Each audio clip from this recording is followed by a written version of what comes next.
আজি unboxing video' এটা লৈ আহিছোঁ। এইখন এখন কেৰাহী হয়। মই বহুত দিনৰ পৰা এখন ষ্টিলৰ কেৰাহী ল'ম বুলি ভাবিছিলোঁ, কিন্তু লোৱা হোৱা নাছিলে।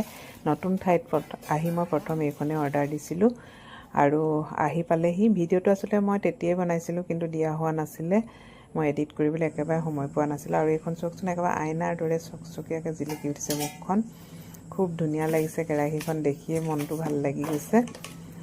ৱেটটো খুব বেছি আছে, হেভি, গধুৰ হয়। বনাবলৈও ৰান্ধিবলৈ মানে খুব ভাল হ'ব যেন লাগিছে। আৰু এতিয়া মই ভাবি আছিলোঁ যে কি ৰান্ধিম।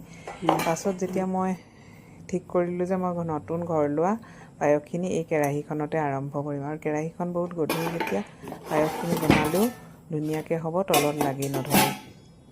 আপোনালোকে কি কেৰাহী ইউজ কৰে জনাবচোন। চিলভাৰ আৰু এলুমিনিয়াম কেৰাহীবোৰ স্বাস্থ্যৰ কাৰণে বৰ ভাল নহয় বুলি কয়। সদায় এইবিলাক ঘঁহি পিহি থাকোঁতে সেইবিলাক পেটলৈ যায় বুলি কয়। আৰু মই কেৰাহীখনত পায়স বনাই খুব ভাল পালোঁ। বৰ ধুনীয়া হৈছিলে পায়সখিনি। আৰু আপোনালোকে কি কেৰাহী ব্যৱহাৰ কৰে জনাবচোন দেই।